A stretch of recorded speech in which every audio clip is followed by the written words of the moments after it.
as a country? I mean, we're really lagging. What's the problem here? We don't care. We don't have a community that's engaged. I mean, Simone, no, I don't think so. Tell us where we stand, please. Okay, right. So, first of all, personally, I think it's a misconception that we consider that Malta to be extremely far behind. Let's put things a bit into perspective. First of all, Malta is one of the very few countries, even in Europe, that has phased out coal even before 1990. So the major contributor to climate change, the major issue in Europe and in many other countries around the world is the phasing out of coal. And thankfully, that has been phased out a long time ago in Malta. And we've now even switched to gas instead of heavy fuel oil to run our energy, to provide energy. So even that has to be revised because even gas is a fossil fuel. So eventually we need to use more and more renewable energy than fossil fuels.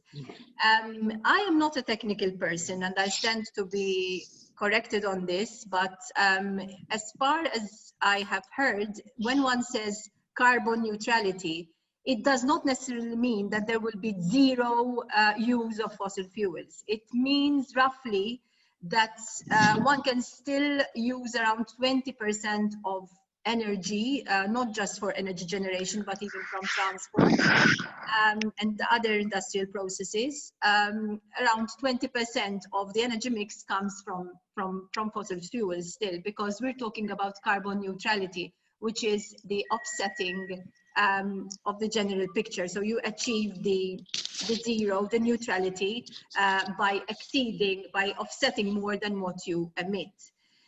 So that is a standard, and it's not just a Maltese standard, it's a global European standard.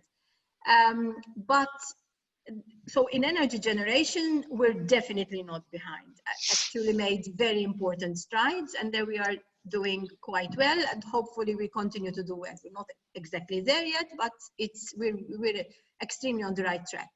With renewable energy, the 2020 targets, we're roughly at around, I think, 8-point-something%, and the target by the end of this year is 10%. So we've done extremely well these last few years.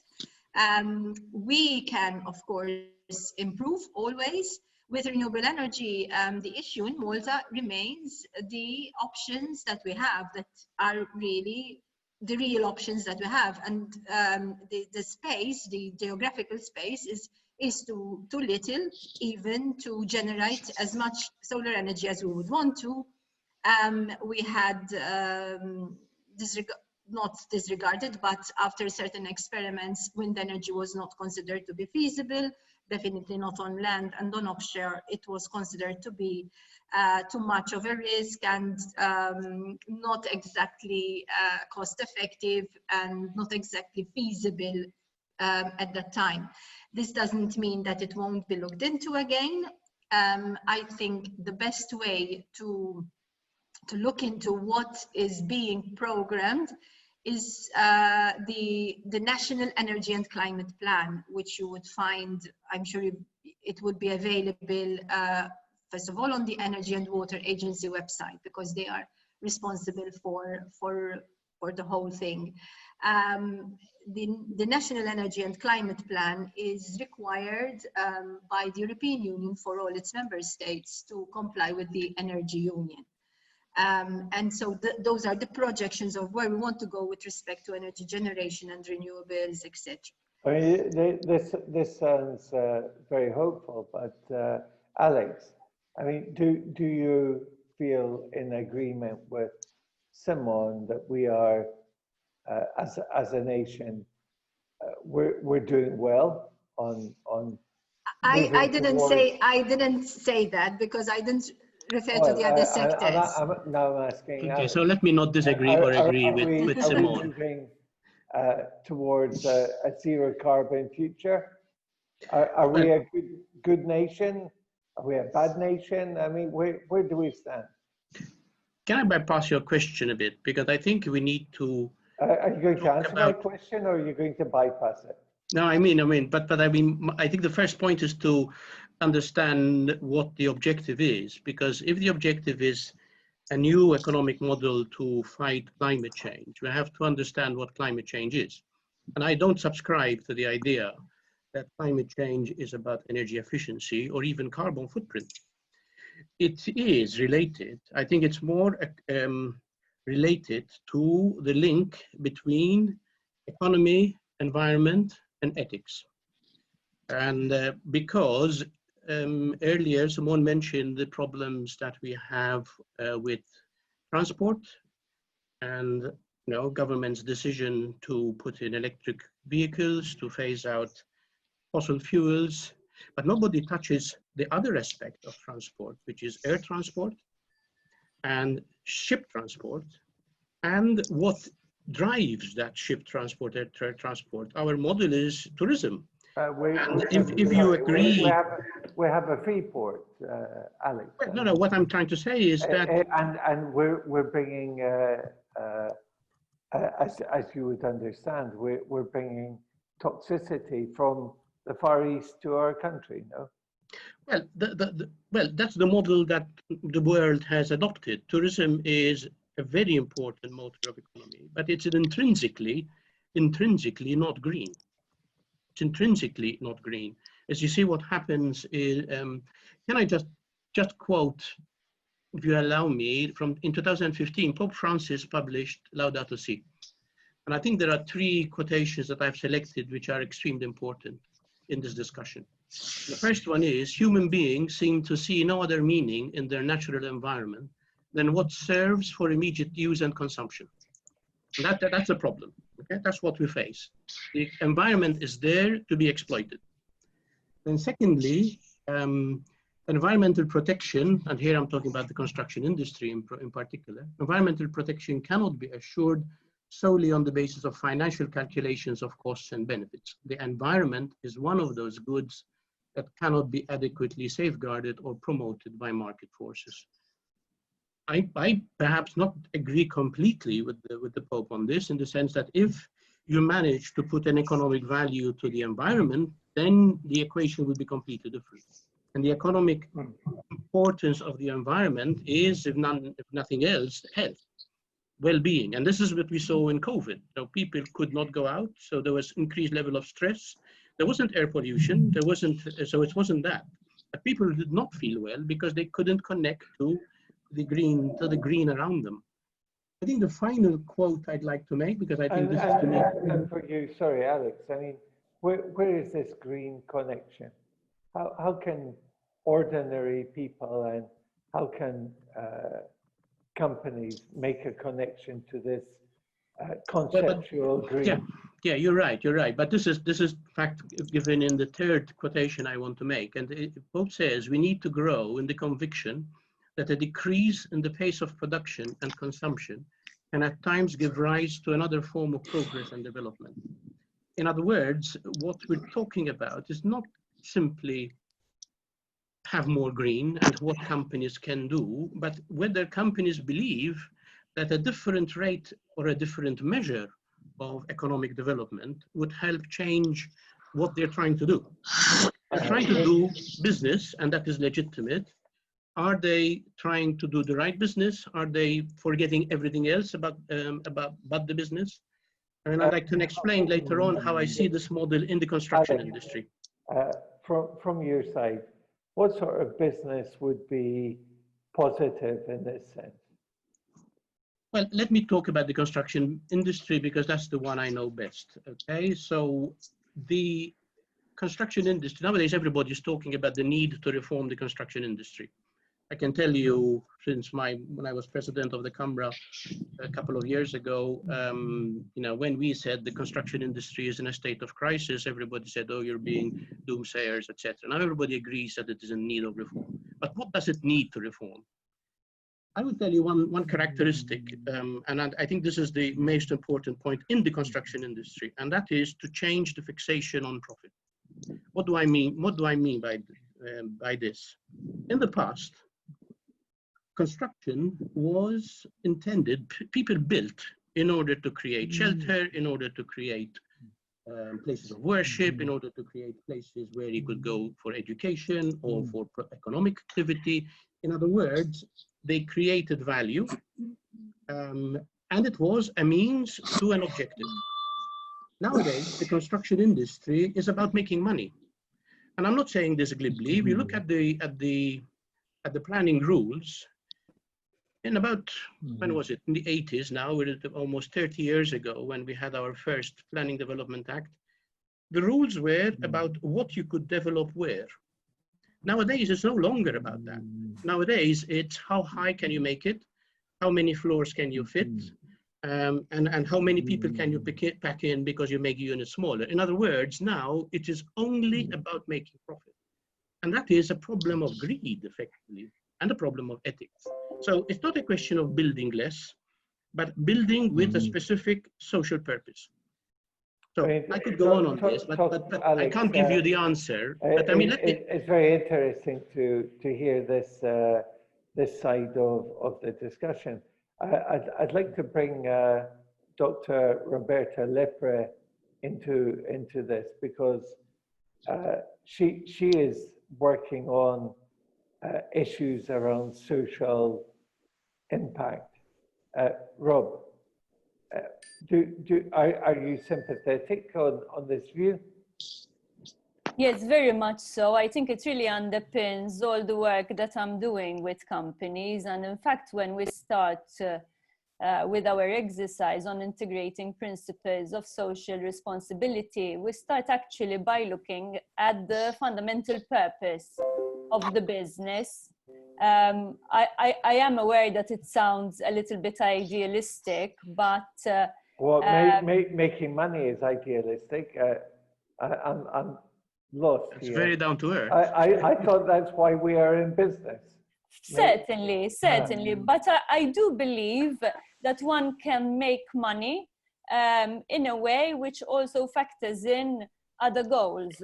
So this idea of profit against purpose. So what is the purpose of the business and who is the business there to serve? Now we know that traditionally businesses of any size, they are there to primarily serve their shareholders. So that's where sort of the, let's say, fixation with profit. They're only there to serve the shareholders. But they're only there to serve the shareholders. Yes, so far. But there are also other emerging schools of thought which essentially advocate that a business should be there also to serve the purposes of its wider stakeholders. So there the shareholders become one of various stakeholders. And when we say stakeholders, that means the people who are directly impacted by the business, like the employees, for example, and then let's say the wider community, the people who either are clients of the business or are within the physical community or the business, or even the wider community at large. So there are various stakeholders who are actually impacted by the business, whether that is done intentionally or unintentionally. Now, but money and profit are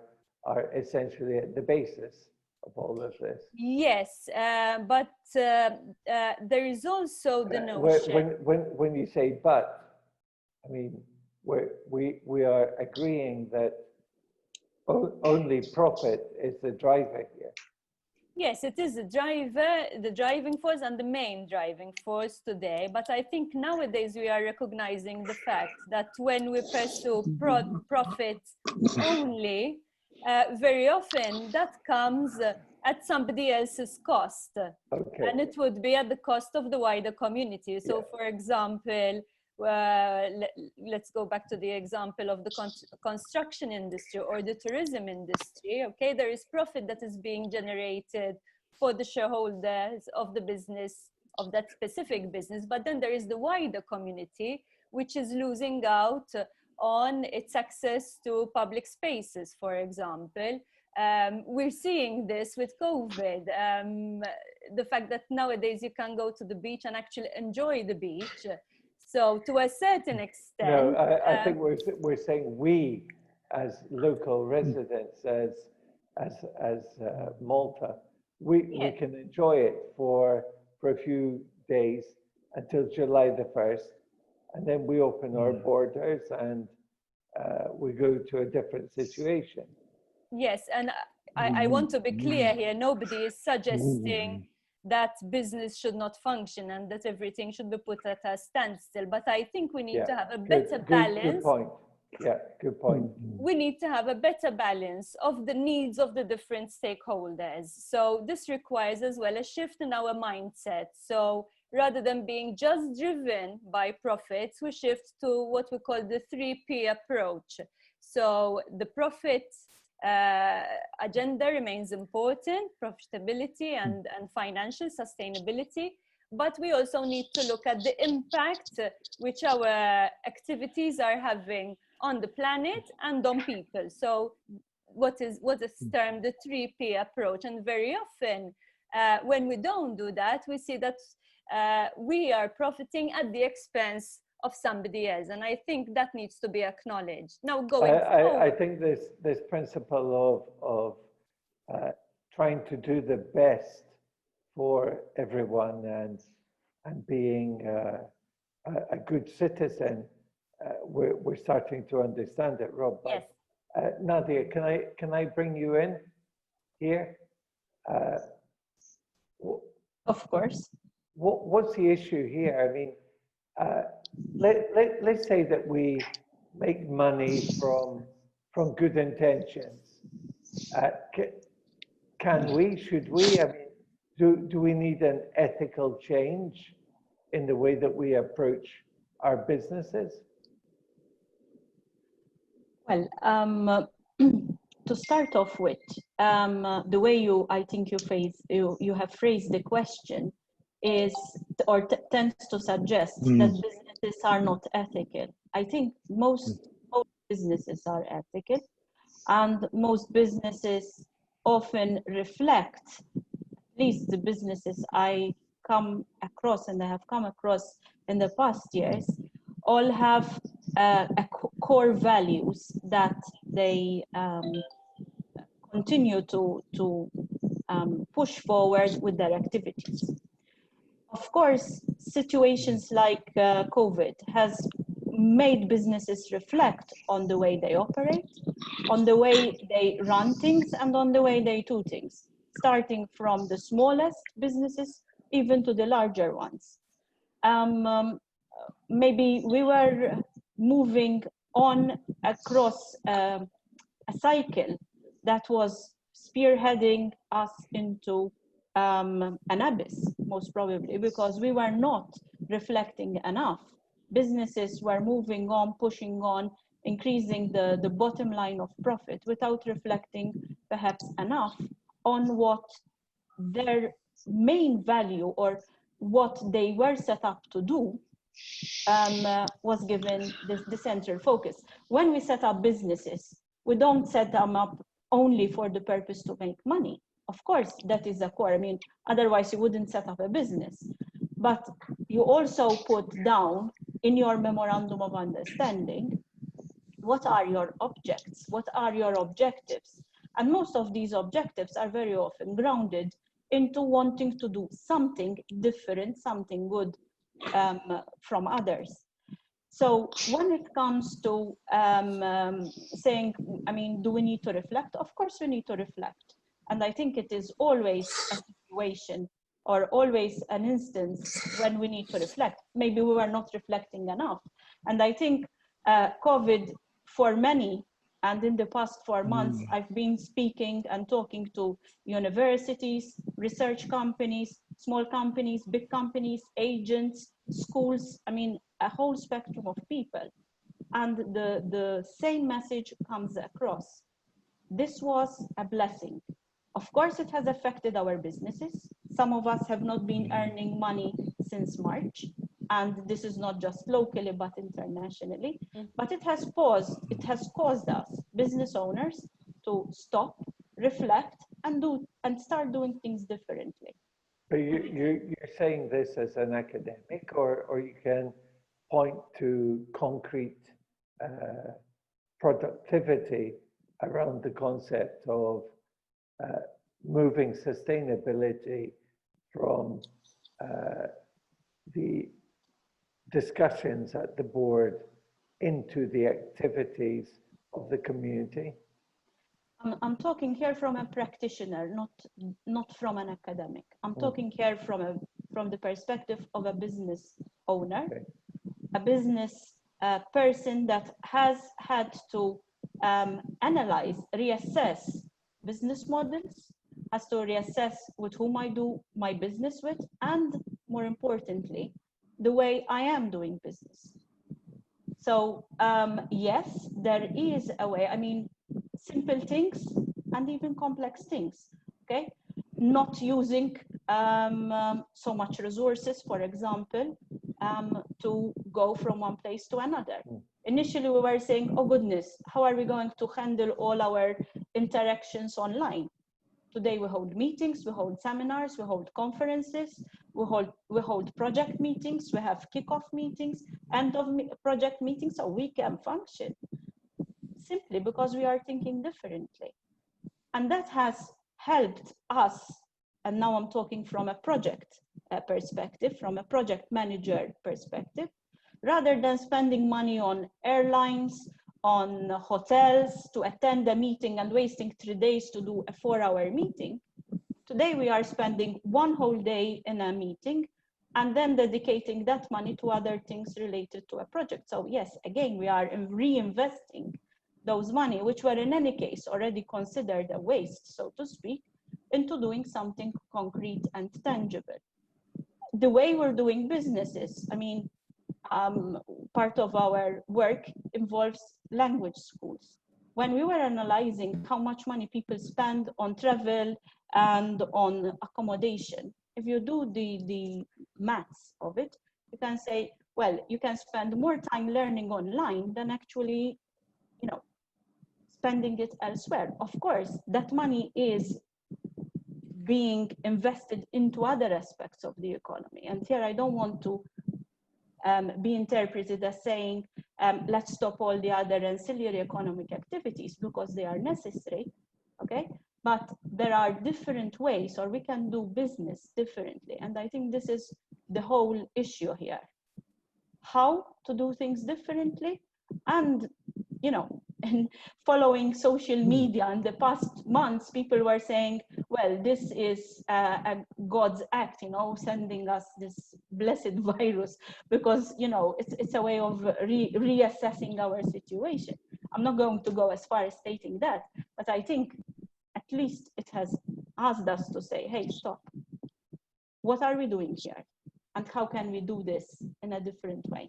Alex, do you agree with that? Yeah, I think reimagining the world that we have to live in. Yeah, I think we need to reimagine, but we also need to reach back to history. And I was I prepared 2 case studies. I'm sure you are familiar with 2 big names: Unilever, Olivetti. Okay, so the founders of Unilever built in beginning of the 20th century, built Port Sunlight, which is a town for their workers. And they insisted that their town would not only have the soap factories and the accommodation for the workers, but it would have an art gallery, it would have a hospital, it would have a school, it would have a concert hall, it would have an open air swimming pool, church, a temperance hotel. Their objective was to make money. But they also believed that if they kept they actually wrote, they wanted to make the workers' lives pleasant. That's the word they used. And they grew. Olivetti is another example, and you're familiar with the story. Again, in the beginning of the century in Ivrea, father started a small typewriting business. And once again, he had the social conviction, also because of his Christian beliefs, that the workers ought to have the best. So he engaged top architects and top urban planners to design their building, to design their town, to give them the open spaces that they... And Olivetti, from a small town in Italy at a time when Italy was nothing in economic terms, it became a giant. So it's not true that you need to think only about profit and nothing else for you to grow. These are two examples in history, and there are many of these examples in history. And I think what we need to do is to go back to that model. That's why I said I think it's ethics. Alex, in your mind, what sort of ideas should entrepreneurs be focusing on today? I don't think entrepreneurs, well, let's put it this way, it's not in the hand of entrepreneurs on their own. I think what they have to do is they have to look inside their own objective. I had a note here.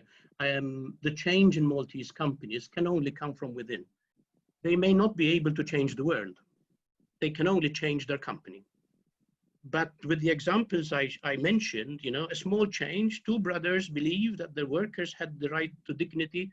They had the right to enjoy art and music. And where is our, you know, where in the current model for construction development? It sounds like a perfect life.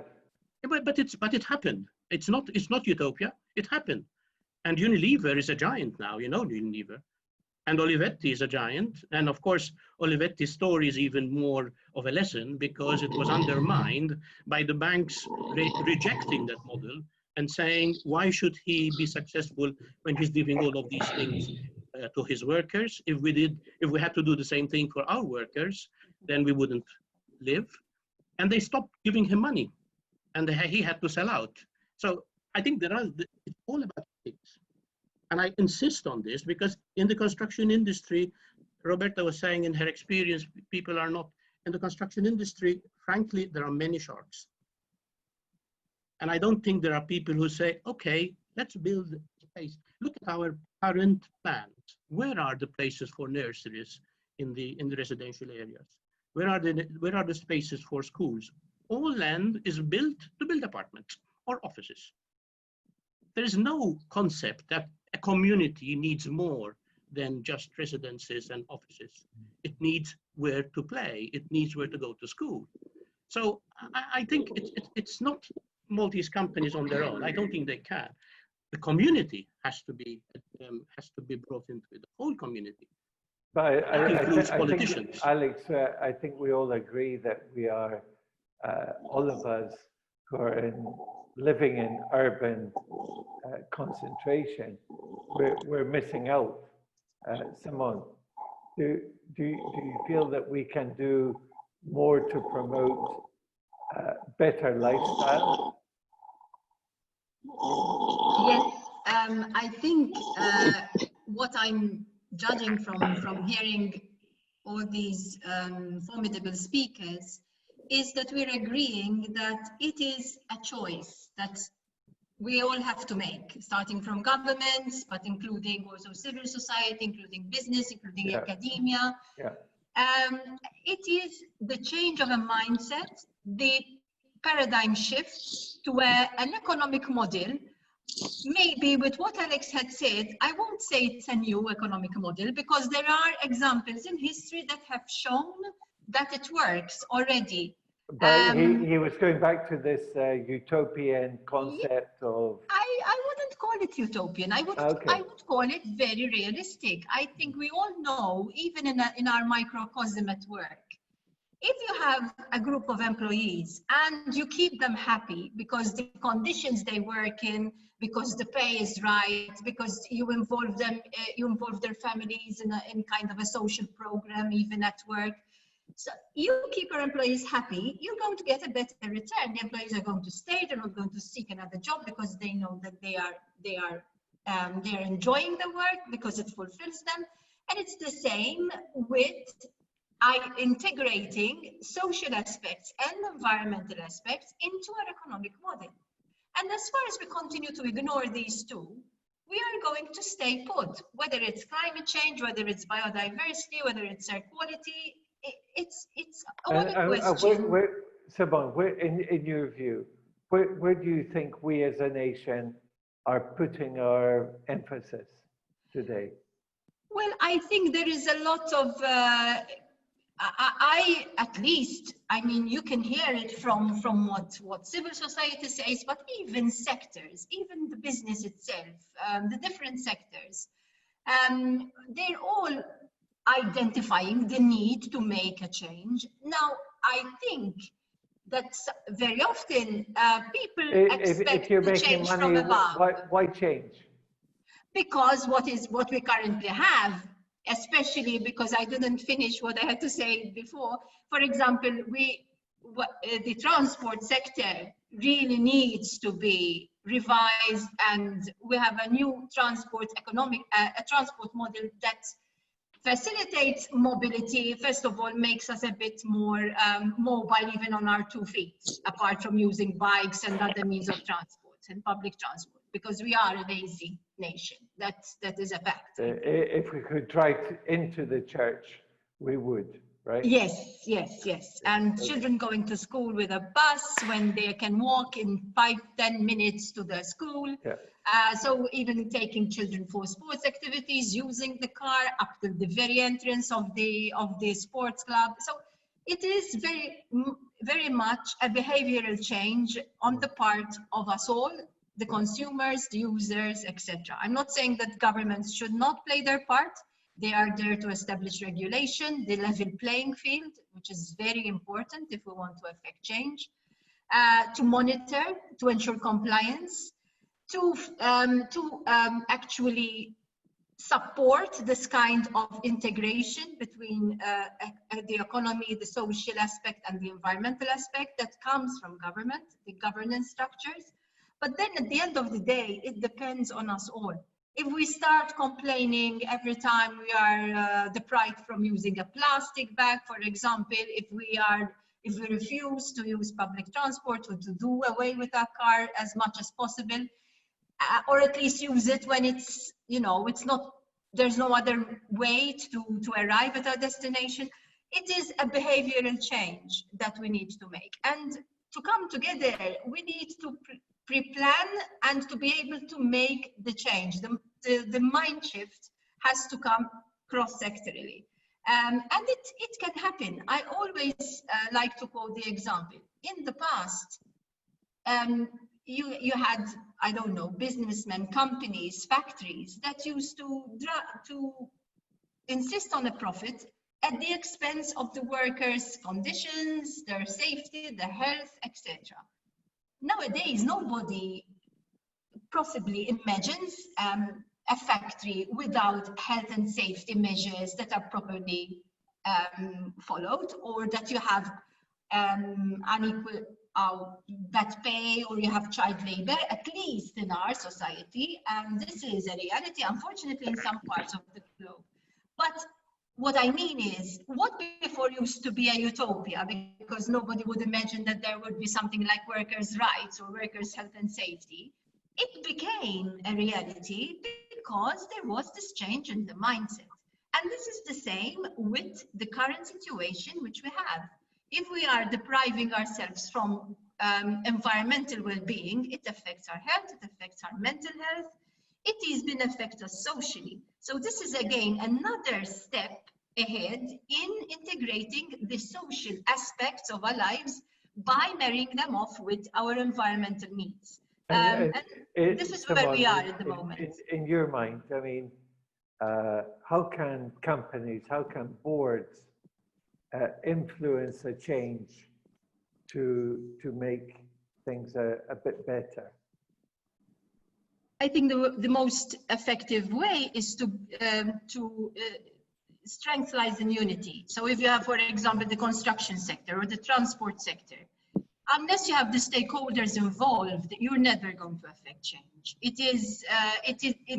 The change should be driven by the stakeholders themselves, understanding that they have a responsibility, understanding also that there is a potential in the change, a potential even for new jobs, for new types of business opportunities.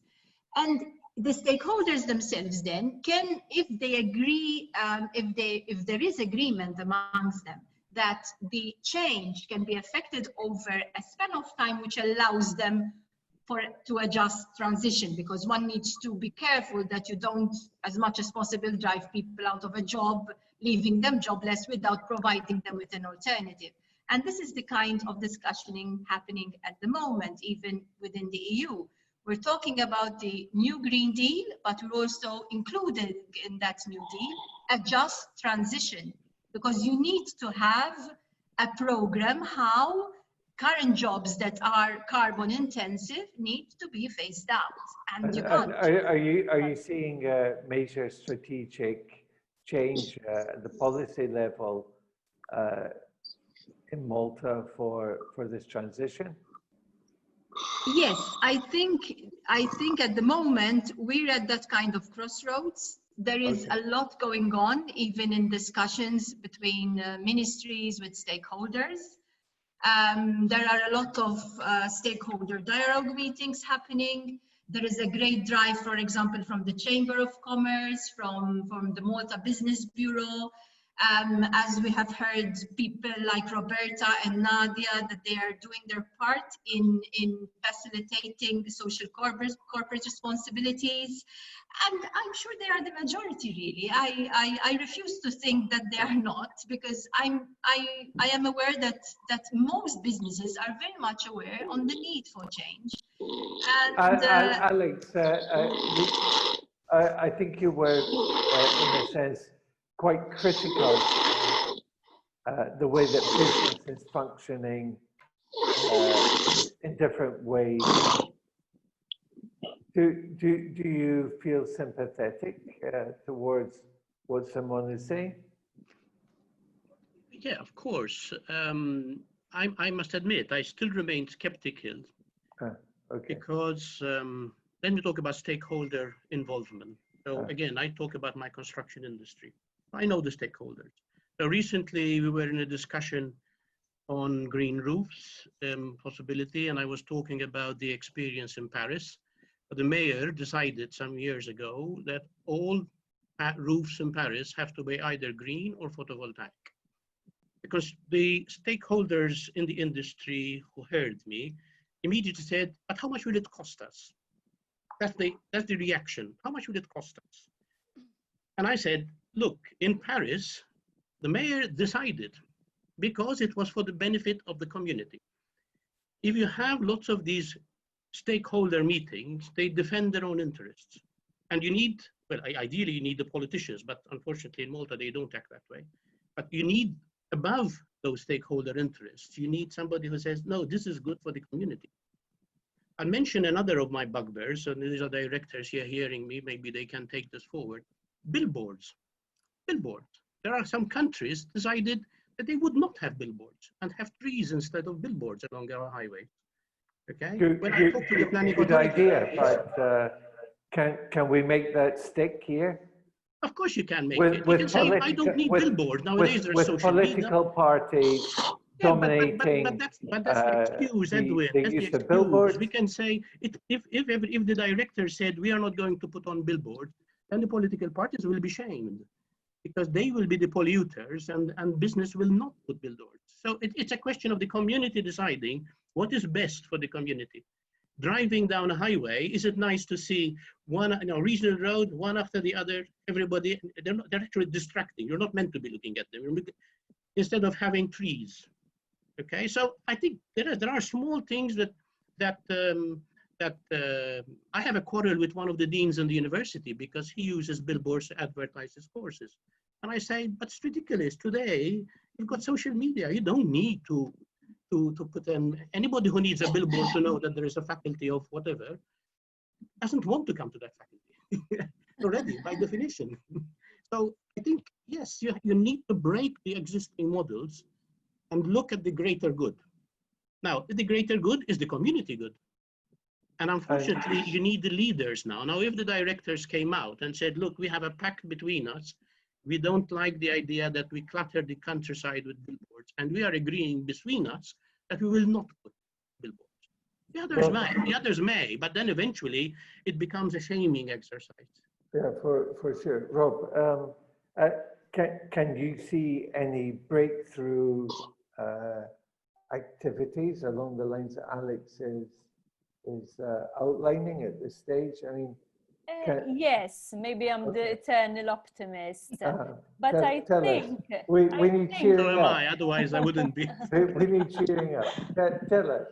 I think there are two very important criteria which we have touched upon, which will really determine whether a business will be more proactive in relation to sustainability or not. One is deciding whether they're here for the now or whether they're here for the long term. Okay, good definition, but what are you saying is... what I'm saying, no, in very practical terms, is maybe a business... Are they set up just for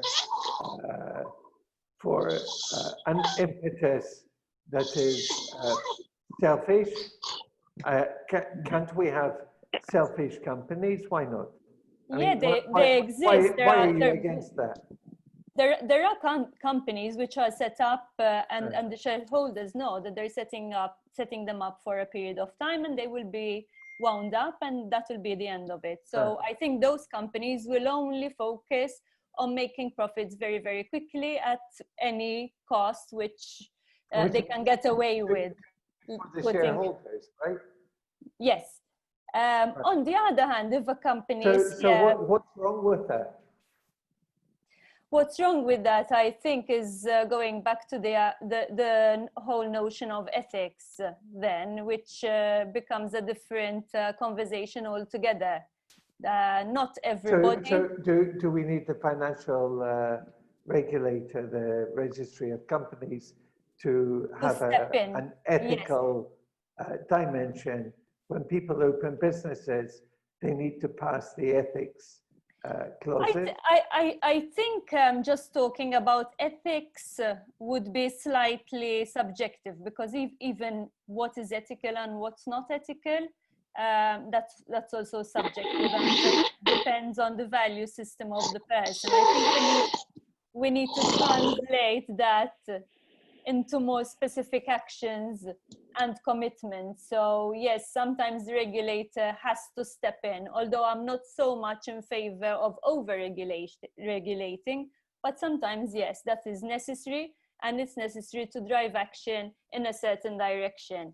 But going back to my original argument, I think a business that's not here for the short term, that wants to survive, one will understand that by, let's say, eliminating travel costs, which is the example that Nadia mentioned earlier. Good example, yeah.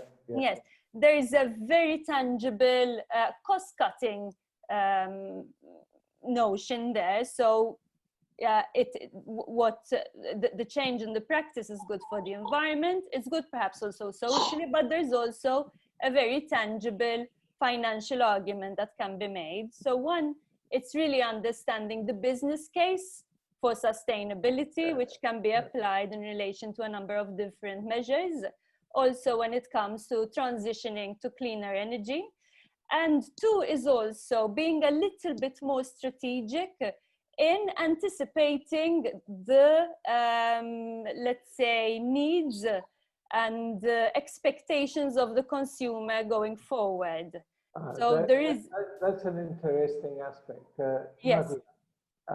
You were one of the authors of a zero carbon economy in the Mediterranean Declaration. I believe it's called the Valletta Declaration on Zero Carbon Economy. I'm assuming that stakeholders have endorsed what Roberta is saying, which is that there is a massive need for change. Yes, indeed. When we drafted the Valletta Declaration, first and foremost, it was a declaration endorsed by not just local stakeholders, but also international players who have... Such as we had partners who were representing the energy sector in the Mediterranean region. We had partners, international partners representing climate. We had partners representing education. We had partners representing transport and water interests, not just in Malta, but also in the international... 360-degree concept that Roberta was talking about. Exactly. Can we have a name of a company who has endorsed this? Well, mentioning companies may not be may not be entirely appropriate in such a public forum, because I don't think what the private sector can do to promote the private sector sustainability. Well, the private sector can do a lot to promote sustainability, in a sense that starting from, as I said earlier, the business model and what we stand for as a private sector, but then also ensuring that in the day-to-day execution of the business, there are green parameters, not just for the sake of labeling them green or the term greenwashing, but actually implementing these, because they make business sense, they make social sense, and they also make environmental sense. Okay? I mean, that's convincing, but can we have the name of a company or two who have signed up to the Valletta Declaration? And I mean, there could be, yes. I mean, one of us was us ourselves. There were other international companies in the field, as I said, of electricity. At the moment, I don't remember all the names, but the document can be accessed in a sense that we have. There was, for example, a French company who started off in the water world and has moved into a broader spectrum, if I recall correctly. Well, there were numerous. As I said, there were public and private agencies. Unfortunately, I do not remember every name at that moment. But there were. Our interest is to know the companies that want to make a change, because they can follow that. Alex, do you feel companies are doing enough to change things today?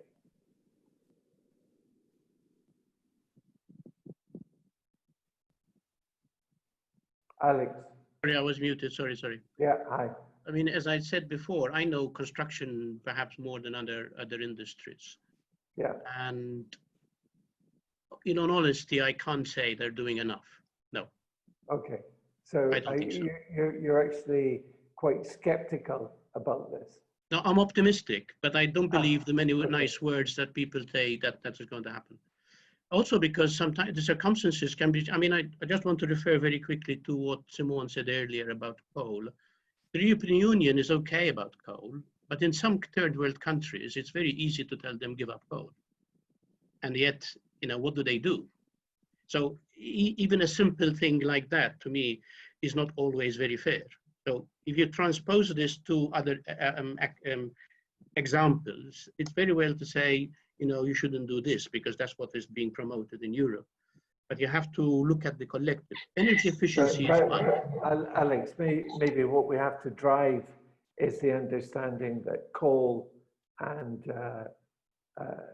carbon usage generally has to be reconceptualized. I agree. I'm not promoting coal, but it's easy for Europe to say, let other countries stop using coal, but we are not going to stop our cruise liners, and we are not going to stop our traveling all over the world. You see, it's two weights and measures. They're equally polluting. Cruise liners are some of the most polluting engines. Alex, where is the hope for the entrepreneurs who are on this webinar today? How can they view this? I think they have to look inside their own consciences. I think, as I said, I mentioned examples where things started because one person or two brothers or father and the son believed in something and they implemented it. They can join forces if they believe in something, and it will grow and grow and grow. That's how changes are made in the world. It takes a little seed, a little initiative. I can't tell you what it is, but in the construction industry, they can say, look, we were not going to develop 100% of the site. Maybe we give up a bit and make a little public park. It could be a small initiative. Can you say what it is? Pardon? Rob, can you say what this magic ingredient is for changing corporate behavior and I'm not a making it magician. greener? I'm asking Roberta. Oh, okay, sorry. I thought. Rob. Okay, maybe Yes, Roberta is. I think maybe to finish as well the argument I was making earlier. It seems at least that there is a global trend, which has also started a little bit locally, that going forward, consumers will be more discerning when it comes to what products and services they consume and they choose. So the famous millennials, it seems they would be willing to stop using certain brands if those are known to have negative impacts on the environment or even negative social impacts. So I think just really addressing it from a business point of view and innovating or adapting our product and service offerings and aligning them with these evolving expectations of the consumers. So if consumers eventually start boycotting our services or our products because we continue polluting or having negative impacts, then our business is going to die. So it becomes a matter of business continuity and business survival. And also, I think, being ahead of the competition. I think so the sooner we realize this and the sooner we start working to innovating and adapting to align ourselves with these new standards or requirements, I think the higher the chances of our business surviving and growing. I think there's a good dialogue to have between the public and private sector. And Simone, I mean, from your side, from looking at how policy can be shaped, can you support that? Of course, definitely. One cannot exist without the other. In the sense, if we are going to affect change, you need to have definitely governments, because they are the ones that set up the structure. So to say the rules, the laws, the institutions, the fair level playing field, the involvement with stakeholders, and not just the stakeholders amongst themselves, but as Alex rightly said, stakeholders have their interests. Government then is the medium that will ensure that the demands of the stakeholders are just for the entire community, just in the sense of fair. Yeah. Then with respect to what Alex was also saying, very importantly, we cannot adopt to weights to measures, and we cannot expect change to happen by penalizing certain sectors. Even, for example, the transition to can you go for positive legislation around that, Simone? Can you repeat that, please? Can you go for positive legislation? Yes, definitely. Rewards? You can have, yes, yeah. You can have, for example, even not using legislation, you can have like a system of incentives. You can facilitate. Such as, give us an example. For example, you can have, I don't know, as Alex was quoting the example in Paris, you can have a rule which specifically says you have a roof space, so you have to either use it as a green roof or else use photovoltaics or generate renewable energy or in some way offset your carbon. You can have that kind of rule. That would be a law, it would be imposed, and everybody has to comply with it. In the interim period, and because to adjust, you need some kind of time frame, even to have the kind of supply chain that can make this possible. So you can have an incentive period by saying, well, those that invest in a green roof would have a kind of grant or would have an offset in their taxation, for example, in VAT, for example. There are many instruments that can be used. Can you see that happening in Malta? Why not? I mean, it has happened with the PVs. It is happening with the scrap scheme for the car. There are a number of incentives for buying an electric car. For example, there is the campaign Restauradare. So you feel positive that this is yes. If there is the right creativity, yes. a way to change behavior. Yes, a way to change behavior, especially used as interim to when you need to make a paradigm shift. Okay, for example, the phasing out of the combustion engine cars, the import, the cut-off date. Why don't we have hydrogen cars in Malta? I don't know about that. I think that is something that would be very interesting, for example, as an option other than the electric car. But obviously, this is where now the entrepreneurial creativity comes in. And this is where perhaps even how governments can entice this kind of investment or attracting this kind of investment. And who will be the driver, Simone, in your view of I think change in mentality? In the free world, it will always be the private sector, because as much as possible, because you know the governments want to entice business to be creative. But definitely governments can facilitate that without creating any form of unfairness, obviously, because that would mean breaking commercial rules. But you can invite, for example, you can say that Malta is dead set on becoming, I don't know, a pilot project for testing hydrogen cars that's or electric cars. Yeah. I mean, we can put ourselves forward as a market that potentially can indicate methods of change. Exactly. Good ideas that can drive change.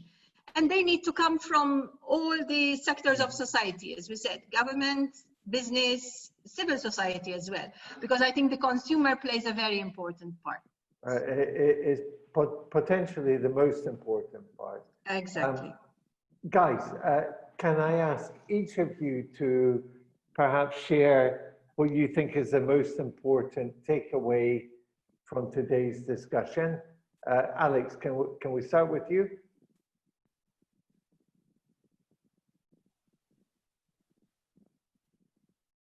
Your mic is switched off. You're still with us, Alex? Sorry. Yeah. I switched it off just, anyway, I was saying we started off by talking about green recovery and how it's eventually, well, we made our way to economics and ethics or not. I mean, you are president, apart from being the dean of the architecture school at Malta University. You're also president of Dean Lard Helwa. Is that correct? Yes. As a president, what do you hope civil society can do in this space? Well, our role is to keep on lobbying. Our role is to keep on raising awareness, and awareness of what we have and what we risk losing. It's a simple message, and it's not a message in the university which is different from the Lard Helwa. We have the same message at the university: what we have, what we build on, and what we should not lose.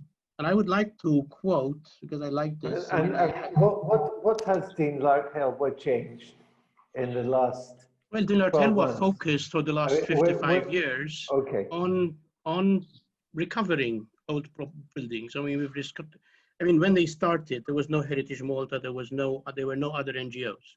So they were pioneers there in taking chapels, forts, restoring them, raising money from corporate sponsors, and bringing them back to the public. Their model has changed now slightly, because now there's Heritage Malta looking after our major site. There are many other NGOs. So now a lot of our work is also in lobbying against development, which we don't think is appropriate, especially development which does not, in our view, contribute to well-being of people, long-term well-being of people. Development which is not. This is a subjective concept. It is subjective. I don't agree with you about what you mean by subjective. I'm not talking about aesthetics, and you may like a facade or not like a facade, but I don't believe there's anybody who doubts that if you go to Aura, it's a terrible environment. So it has nothing to do with the elevations of the buildings. Why? What's wrong with the national aquarium? Pardon? What's wrong with the national aquarium? It's not the national aquarium. Those are the icons that are. What's the issue in Aura? I'm talking about the heart of Aura, especially on the Salina side, where most of the expatriates live. That's why Aura St. Bay has one of the largest percentages, because the rents are low, and because the rents are low because they're offering them rubbish. I'm blunt with this. They're offering them rubbish. It's a scary place if you walk across. And we built it. We as a community, we built it. Okay, and now we have to live with that. And we built it like that because it gives us lots of profit. Alex, what do we need in our built environment that's so crucial and is missing? It's the same, Edwin, it's the same as what I've said before, a bit more conscience, a bit more moderation. We don't need to be millionaires. I was in a conference about 3 years ago, I think, where we were talking about the development in the build construction industry. And the minister was speaking, I mean, that was the time when there was a controversy on how many foreign labor was coming into Malta, etc., etc. And he made a speech and he said, what should I do? Should I allow these people to come in and we have 5% growth? Or should I tell them no and we will have only 2% growth? And he said it in a way which is expecting that everybody would say, let's go for the 5% growth.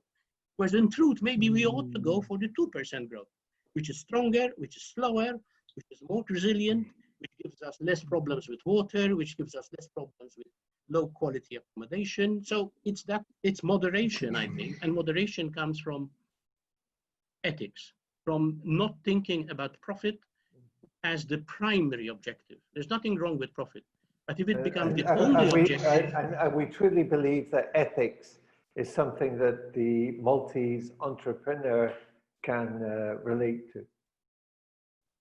I think ethics is a personal choice. I mean, I can go on and talk about companies. I mean, in the UK, there are 2 or 3 major design companies in my field that don't belong to anybody. They belong to everybody who works in the company.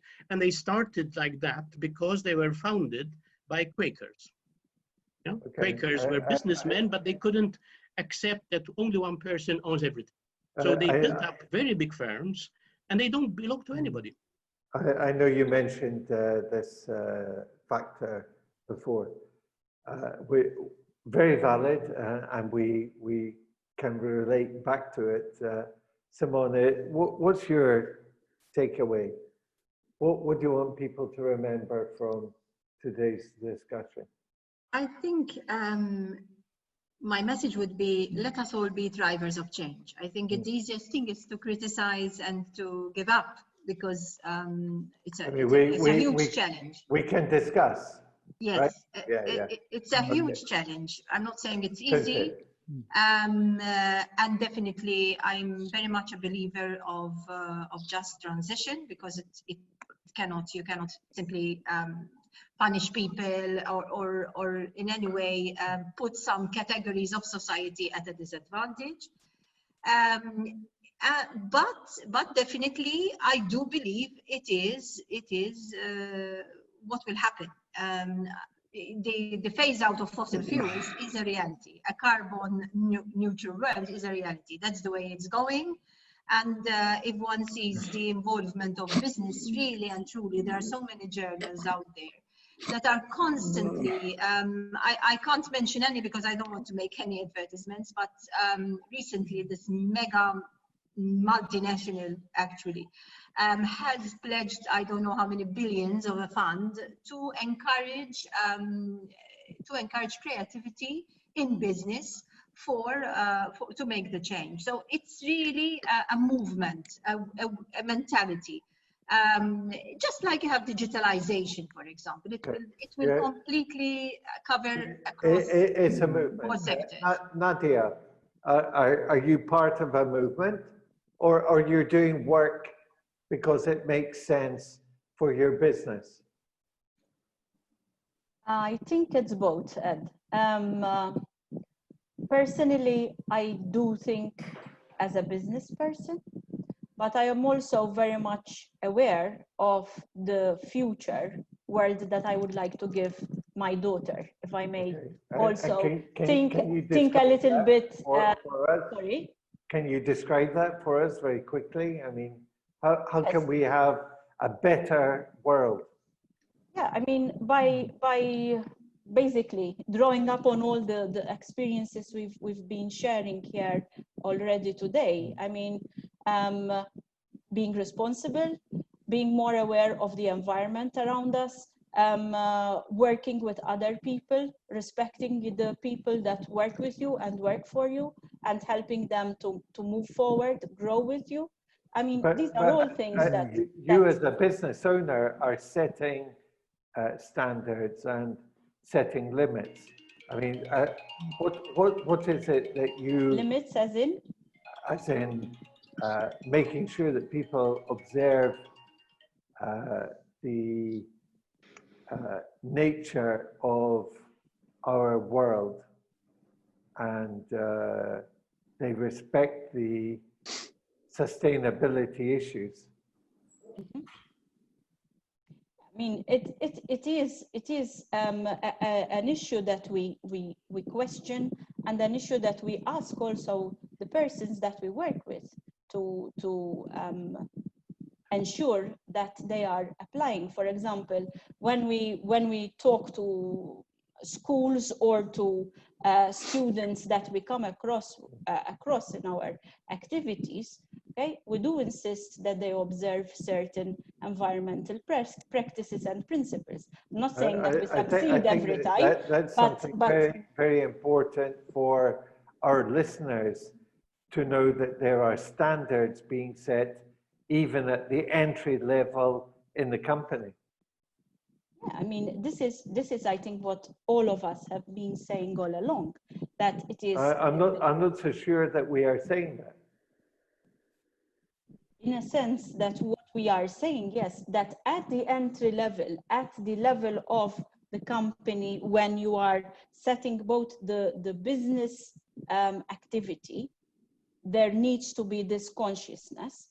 I'm sure that within the construction industry or the transport sector or any other major pollutant, we've mentioned also tourism, which we did not touch upon. I mean, these are industries that they are termed as polluters, but also they are the ones that are driving the most innovative change in both the construction industry, in the transport industry, as well as in the tourism industry. So yes, there are people who want to make change and who are implementing that change as they go along. And this is what I think is leaving an impact behind. And of course, you're advising many of these companies. Rob, I'm going to ask you to do a kind of a close on this, because you've heard from our very distinguished speakers different concepts here. What to you is the most important concept in a green recovery for Malta? To me, Edwin, it's really educating about what I referred to earlier, which is the business case for sustainability. Sustainability is a win-win for businesses. Yeah. It's not a matter of... give us an example or two of that. Yes. We mentioned earlier, for example, reduction in travel costs. It could be also a reduction in office space and hence a reduction in the rent that is payable for that. Also transitioning to clean energy, where there are huge savings to be made there as well. Of course, there's an initial investment. Yeah. What I mean to say is that this idea of the business case is not abstract. It is quantifiable. There are tools and resources that can be used to actually quantify. And these tools and resources are something that people can reach through the Institute of Directors, or can they come to each of you personally? I mean, yes, many are open source tools. Of course, it takes time and a little bit of experience to learn how to use them properly. But I think they're extremely valuable, because when we translate something which is maybe a philosophical or theoretical concept into an actual business plan, into actual numbers, then it starts to become real. And that is also, I feel, the best way to convince the ones who are maybe harder to convince. As a board member, perhaps I would be already sold on the idea, but I need to convince my colleagues, and I think that is the best way one can do it. And what is the discussion at board level? How can we make this change nationally? What can we say? I think that is where organizations like the IoD have a crucial role to play, because let's not forget that the majority of Maltese businesses are smaller businesses. Maybe they don't have the internal knowledge to have these kind of conversations. So organizations like the IoD can help them think on these lines, and help them as well to link up with support services or to create partnerships to be able to start this process of change. I want to underline the word process. This is a process. Change cannot happen abruptly or overnight, because then there are other risks. Do you think it's something that's able to contribute to profitability in companies? Certainly. I strongly believe that, and that is also why, in actual fact, I'm doing what I do. I really believe that this is a win-win. It's not always going to be easy. I think there are sectors which will be harder to work with than others. But I think if we all work together and also involve the other stakeholders, like the government and the regulatory authorities, I think ultimately we can all benefit more. We've got about 50 people, 50 directors on this call. Can you just give us one very small example of how profits can be improved by embracing a green recovery? I think the most obvious and common example we can use, and which we have seen can really happen with COVID, is this idea of remote working. This is a measure which I used to recommend quite often to different companies, especially ones which employ many people, so they create a lot of traffic and congestion on the roads. Some were very hesitant when it came to considering the implementation of measures like these, but we have seen that when we're put with our backs to the walls, it can work. Of course, it requires a degree of management, and also what I referred to earlier, it's also about balance. So it doesn't mean that we never go to the office again, because I still think that the idea of coming together as a team is important and relevant, but we can balance that out. So there you have a social impact, because you are potentially also improving the quality of life of your employees, but you are also at the same time actually reducing the negative impact on the environment, because you are reducing pollution. So I think on this very, very positive note, we usually only go 59 minutes, and today we've gone well beyond that. Our stakeholders are still with us. They've remained with us through the entire conversation. And I think they are gaining valuable information from all of you. But thank you all, Alex, Simone, Nadia, and Roberta. Thank you for, first of all, sharing from your hearts. I think this was a very open session, and I also want to thank you for being drivers around sustainability concepts. We need more of this in Malta, We had about 50 people with us. The video will attract maybe 100 more. We need more directors thinking sustainability first. So thank you very much. You're welcome. Thank you. And thank you for speaking openly and from your hearts. Ciao, everybody. Thank you. Thanks, Alex.